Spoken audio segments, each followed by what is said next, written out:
Welcome to Learning to Glow, a show about wellness, skin health, and self-development. I'm your host, Jess. I'm a mom, entrepreneur, and skincare expert.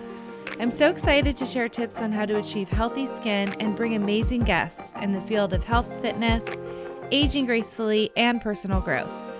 Let's explore all different ways we can take care of ourselves as women, both inside and out, to truly shine. So let's get glowing.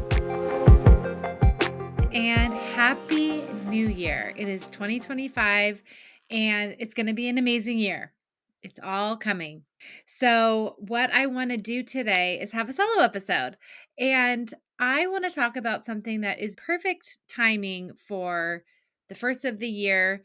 I know a lot of people are going to be focusing on their health and their well-being, as we should after the holidays, and maybe some overindulgence, maybe some stress. If you get through the holidays without those things, congratulations. But now that we are in the new year, I want to talk about something that I feel is trending right now. And I was asked about it. It's called wellness pairing. And I feel like I'm the perfect person to talk about this with my background and what I do. But we're going to talk about what that is. And I want to give you some examples of how to do it. And I'm going to give you examples of what I do, because I feel like wellness pairing is definitely something that I do on a regular basis that saves me time. So we're going to talk about that. And we're basically going to give you some ideas so that you can boost your health and save time, which is what we want, right? So wellness pairing is basically a productivity hack for our health.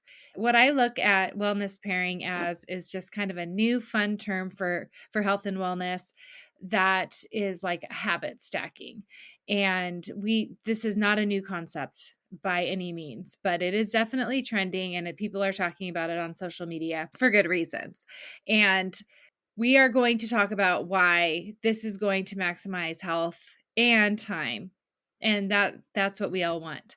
This is a great concept for people who are busy. I mean, everyone's busy. I think that's one thing that I find to be the most common when I talk to other friends and listeners and moms. We are so busy. So I want to talk about how it can help, and we'll get into all the good stuff for as far as examples go. I already kind of mentioned what it is. It's wellness pairing is essentially habit stacking. We are focusing more on wellness goals with wellness pairing, but by pairing these health practices, it's just helping you maximize your time so you can get it all done, get everything done that is for you. It makes you feel like you're doing more without feeling overloaded if you do it right. And I think the reason why this is becoming really popular and people are talking about it is because honestly, we see so many things. Now we have to do ice baths, and now we have to do this, and now we have to do that. If you look at all of the things and how long it's going to take you, you just really, why bother, So I think it helps with people who are feeling that pressure to get everything fit into your routine, and then you just feel overwhelmed. And of course, that's going to cancel out the effects of this. We don't want to cause stress when we're doing this type of work, because that takes away from the benefits that we're trying to get. I say this with nutrition too. And I've had a conversation with people in my life many times. If we're fearing a food or like demonizing certain foods, and when it comes to nutrition, like that's stressful too. So we kind of have to have that balance where we're not freaking out or stressing out about this kind of thing, because it just cancels out the benefit that we want in the first place. So we have to be really mindful of the way we're thinking about wellness. And as someone who talks about wellness and health and skin, I am very careful about that in what the message that I share, because I've been in that trap of just feeling like guilty if I'm not doing it right, or if I'm not doing enough. That's not helpful. We're not going to do that in 2025. I think another reason why this is trending is because we have access to a lot of information and a lot of different people and influencers. And, we want to be able to pick out these activities that are going to serve us. But pairing it with something else is going to help simplify that and save time. So that's why it's trending. I think that a lot of people struggle with that overloaded, I want to be healthier. And then you're bombarded with information. I always say it, we just have too much information sometimes.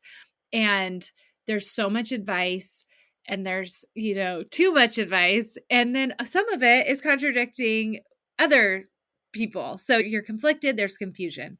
And I can see a lot of people just skip it all together because it's frustration. I'm just like, I don't know who's right and who's wrong and who's getting paid to say what. So it's just like, forget it. I think one of the things that I love about my approach to wellness in general, and the reason why I feel not stressed about it, is I take like a weekly approach to my health as far as these activities go. I don't look at it like daily. I try to get certain things in every day, but if I can't do something one day, there's always tomorrow. And let's try to do it by the week. What are the most essential habits that I want to do this week? And how many times can I get them in? How many days? And I don't have to do every single thing every single day. I feel like that's the biggest takeaway that I gave myself, because there were so many videos that I saw that were like, every day I do this and every day I eat this food because it's so good for you. And then you're like, oh my God, I didn't have avocado today, or I didn't get my, 15,000 steps in today. Look at it like a weekly approach, because that just, it makes it like less stressful, I feel like. Next, I want to get into some of my favorite, like, let's get into some examples. What's a wellness activity? One of the things that I find most beneficial to pair is walking. And walking is the ultimate wellness activity to me. There's so many different things that you can do at the same time as walking. And if you're going to use a specific example of what wellness pairing is, walking, and then let's pick something else that we can do while we're walking. So one that I love is getting early morning sunlight exposure. So if you're taking an outdoor walk, you are also getting the benefit of getting some sun on your skin or in your eyes. It's not the most powerful point of the day. It helps with your circadian rhythm. It helps your sleep. It helps you create melatonin in your body so that your body is able to better sleep at night. And that is the one of my favorite wellness pairings that there is. I love to maybe take the time to call a friend, connection, walk and talk. I love to talk with a friend once in a while because I don't get to do that very often. And if you're home busy working or with kids, it's really hard to get some quiet and actually have a connection with a friend. We don't do that enough, I feel like, anymore. It's not the same as texting. And I've mentioned this before, but I have a few friends that actually pick up the phone and call me, and it's so nice to actually talk. It's just not something that we do as much anymore. So that's a great time to connect with someone when you're taking a walk. Or another one that I love is like listening to a really great podcast or catching up on an Audible book. That is something that you can do. If your goal, for me, my goal is definitely to read more this year. I love reading, but I've really let it slide. I think I've mentioned that before on this podcast. Like, I just need to get back into my groove when it comes to reading. I've been so tired at the end of the night when I normally read, and I just fall asleep too fast. So maybe listening to an Audible book is going to be something I start incorporating on my walks, because that is just a great time saver. If I'm too tired at the end of the night, like, where else can I fit it in while I'm doing something else?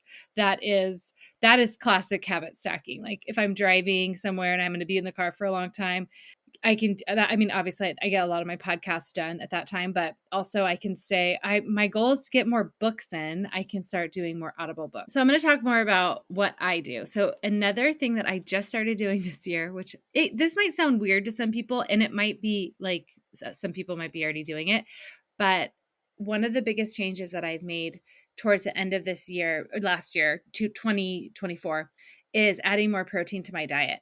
And I think I've talked about this, but you hear this, I think, almost more than anything lately. You hear, you need protein. You need protein. Women need protein. We need it as we age. It's so important for every little thing. And I'm like, yeah, I'm going to try to get my protein for sure. But it wasn't until earlier this year that I started really taking that seriously and tracking it, because I was going way under what I assumed I was actually doing. And protein is really, you have to be really conscious of it to get it in. If you're just kind of, I'll take this and I'll eat that, and you're not really paying attention to it, it's kind of challenging at first to get it all in, especially if you have a high goal of protein. And a lot of experts will say at least 100 grams of protein, some even more. Some it's like 150. Like, it just depends on you and what expert you're listening to. But my goal is really high. And at first I was just like, how am I going to get this? Because it just seems like I'm concentrating on protein all day long, and I don't even know how to get that much in. So one of the things that I did that was recommended to me is that I add a scoop of protein powder to my coffee. I'm calling this wellness pairing because it's taking something that I love to do, a ritual of mine, which is having my morning coffee, and pairing it with protein, which is like one of my most important nutrition goals that I have.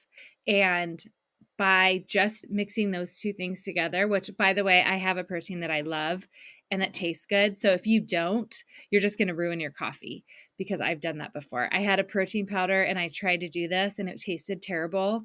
And it wasn't even that much protein because it was a vegan one.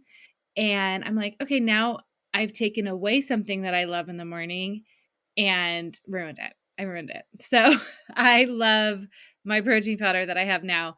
I do one scoop, I mix it with my coffee, and that I have 30 grams of protein. Another reason why I love doing this is because I'm doing protein first thing in the morning before I work out. So I have a little bit of something in my system that doesn't feel heavy. It's not like I'm eating, chicken or something like, a big omelet. And it's great for me because I have some issues with cortisol and like adrenal fatigue.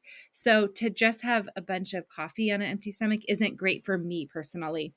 So having that protein powder gives me some food in my stomach and some protein that I don't get like jittery with coffee, or, my stomach doesn't get upset or anything like that. So this is one of my favorite pairings that I do. And I just started doing this last October. You can also do it with matcha, or if you like green tea or something like that instead of a coffee. I think it tastes really good in a matcha as well. Another nutrition related wellness pairing that I like to do is before I have my coffee. And like I said, I take a weekly approach to this. It does not happen every single morning, but I'm really trying to get into the habit of doing it, is drinking a warm cup of water with a sprinkle of sea salt and lemon juice. I do that first thing in the morning, and then I sit down and do a meditation. So I'm pairing my lemon drink and my meditation. I only do like a 5-minute meditation. I'm trying to bump that up a little bit, but I have not yet. And I still see benefits. So, and I know I had a really amazing guest on who talked about doing like the research and the science is just 8 minutes a day, like can change like a lot of calmness in your brain and like amazing results. So I need to bump my meditation practice up. But some of the other things that I do in the morning have that meditative aspect to them. So I probably am getting 8 minutes, but sitting in silence and quote unquote meditating, that's about 5 minutes while I'm doing my lemon water. I've had a lot of resistance to this lemon water. Like I love my morning caffeine so much that I love to go straight to that. And so a lot of times I'm like, like I don't need the morning water. I've had too many experts come on this show and tell me about this warm water benefit that I'm like, I'm just going to do it because there's just so many people who have told me how amazing it is. Starting with acupuncturists and people in the Chinese medicine world, and how our stomachs, we need to keep it warm. It's like they call it like a warming pot of water or soup in our stomachs. And we don't want to just dump a bunch of ice in it, which if you've been listening to me at all, you know how much I love my ice drinks. I've cut back a lot on them because of this podcast and because of the information I've been learning from my guests for the past 2 years. But one of the biggest the takeaways from the acupuncturists and Chinese medicine experts I've had on the show is how amazing starting your day is with something warm and adding some lemon to it and adding some salt to it. And then we had Liz Roman, the poop queen. I loved that episode. If you haven't listened to it, I believe it's number 96. Her episode was so amazing because if you have any issues with digestion, which I can tell you, most people that I talk to have not optimal digestion. I never realized, but this is a great jump start for your bowels. So your digestion, if you're starting your day with that little bit of acidity from the lemon and the warm water, she says that is a great way to get everything going in the morning. And that can be really healthy for your digestion. So after I listened to that episode with her, I've been doing more days than not, I've been doing the lemon water. And I don't know, I just feel like cozy, and especially this time of year, warm and cozy with my mug, and having that start to my day for all of the reasons that I've been told. And then sitting there and doing a little bit of meditation feels yummy. Like it's cozy and it just is amazing. And I do feel a difference. I see a difference with doing that. So it's not just an old wives' tale. Then I do go to my protein coffee after that. So I do drink iced coffee still. I just prefer it. I think it tastes better, especially when I add the protein to it. But I was told I could do that. They don't recommend it, my acupuncturist, but that maybe have another cup of like warm tea or like water or something after it, just to offset the ice. So I do that sometimes as well, and I don't feel as bad about it. I do not put ice in my water anymore. I used to do that every single day. So I was like drinking ice water all day long, which is no bueno. So I don't do that anymore, but I do enjoy my iced coffee every single morning. Okay, this one we've talked about. I can't remember. I'll have to look up the episode number. But Michaela with Health with Michaela has been on my show. And her and I love like putting on an LED mask. We talk about that I was on her podcast and she was on mine. And one of the things that she taught me that I love, this is like one of the ultimate wellness pairings, is she puts her legs up her wall at the end of the day. So I am trying to do this more often. I forget about this one, but I put on my mask. It's a 10-minute timer on the mask, and then I put my legs up. So this helps just drain fluid. This is really great after you've been walking a lot, or if you've been on your feet a lot at the end of the day, or whenever you can fit it in. And it just feels amazing. So that is another one that I love. You could also add another component to this. Like you could put the mask on, put your legs up, and then listen to a meditation, or be in silence, or listen to a podcast, or, you could add that audio component to it as well, so that you're cranking up the notch a little bit on that wellness 10 minutes. I mean, 10 minutes, it's like, I love thinking about this in like small bite-sized time, because it just feels so much more doable. Again, like I don't need 7-hour morning routine. Hey, I would love that. But if it's like 10 minutes here, a few minutes here, then you're still getting such a good result. Like it still matters. It adds up. Okay. My next one that I like to do in between working, doing things in the house, is going outside and touching grass. Going outside and putting my feet on the grass and taking a few breaths. This is like, again, does not take that long, but having some grounding in your day makes a big difference. If it's sunny out, you're getting a little vitamin D. So that's another added benefit to going and, grounding a little bit outside, and just like allowing yourself, if you're a little stressed out or if you've been on screens too much, to kind of have that grounding experience. Doesn't have to be a long time, but those are 2 or 3 ways you can pair it just by going outside and taking off your shoes. Okay, my next one that I like to do is mindful eating. So having a nutritious, healthy meal. And then before you do that, you take a few deep breaths. And we've talked about why we do this. And this is another amazing benefit for digestion. It's telling our body, okay, we're going to stop we're ready to relax, we're ready to digest our food that is coming in, and getting in the right space to receive food. Your body is getting on the right track. We're not stressed. We're not going to miss this opportunity to digest our food properly because we're taking a minute, we're slowing down, we're taking a breath.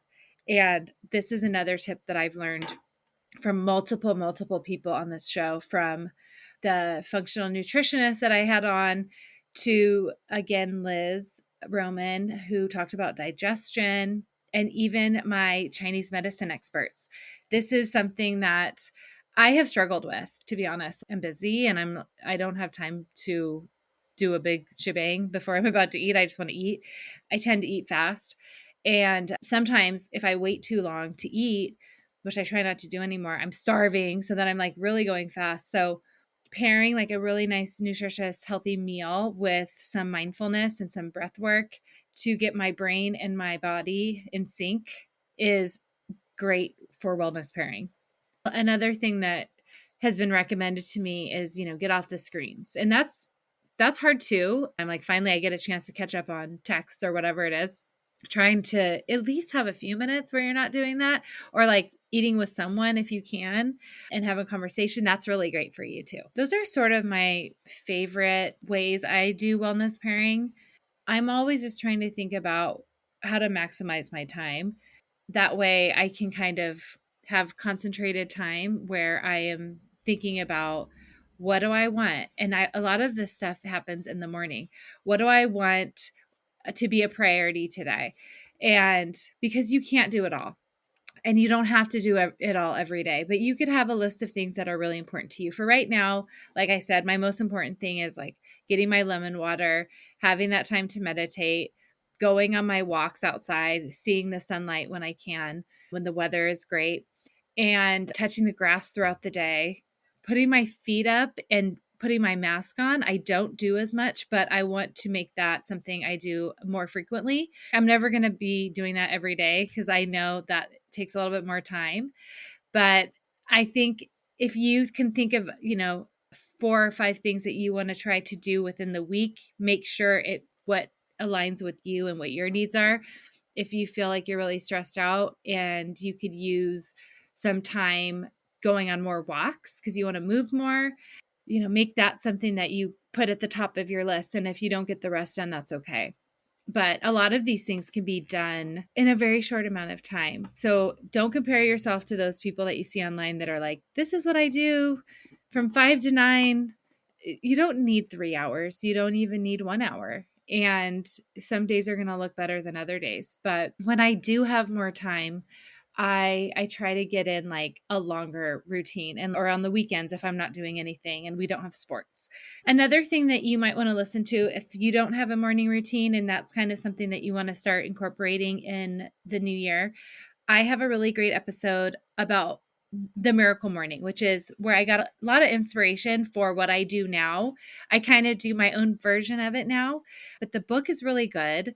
And I have an episode that talks about it and how I have kind of interpreted the miracle morning, what I actually do versus like what the author does. His name is Hal Elrod. And I just feel better when I incorporate the miracle morning into my day. And, he doesn't talk about facial masks and all of that stuff, but you can really customize what you want to do, what sounds good to you, what your needs are. So I'll link that show in the show notes as well. I'll link that episode. And let me know if this is something that you are already doing or you're going to start doing. Keep me posted. I love to hear your guys' feedback. I love to hear what you thought about the episode. You can always send me a message on Instagram. You can send me a message at hello@learningtoglow.com. That's the email for the show. And also, it's 2025. What do you guys want to hear about next? What topics are interesting to you? We already have some really great episodes coming up. We're going to be doing an episode on the latest trends for 2025 when it comes to skincare treatments with an expert that I had on in the past. That was one of our most popular episodes. And we have a lot of other fun things planned as well. I'm even thinking about doing a walking challenge on episode, I think it was like 3 or 4. It was like in the very beginning. I did an episode on why walking is so amazing. And I did a walking challenge along with it. And I had a lot of people participate. And I'm thinking about bringing that back. If anybody would do that, if anyone wants to participate, it was like a short, I don't even remember how many days. It was a few days where you just take a walk, take a picture, put it to your stories. And then I did a giveaway for Simply Just products. So if that's something that you guys are interested in, send me a message, let me know, and I can do that because I thought that was a lot of fun. But thank you guys for being here. I am so looking forward to the 3rd year of this podcast. I feel like time really flies. And I just can't believe how amazing this past 2 years has been on this podcast and how many amazing people I've had the opportunity to interview and all the information that I've personally learned. And I know a lot of you have as well. So I'm really, really grateful for each and every one of you that spends time and takes a listen to what we have to share and sends me your feedback. I love hearing about your reviews and what you think about the show. So please go and review the show. That is my one request that I have. If you find value, if you enjoy it, please write a review. Please share it with a friend because that helps us get the word out. We want to share with all the women who are interested in making their lives a better, healthier, and happier. So thanks again. I appreciate all of you. And I hope you have a wonderful, happy new year. And 2025, let's go. Thank you for listening to this week's episode.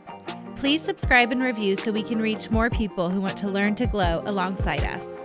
See you next time.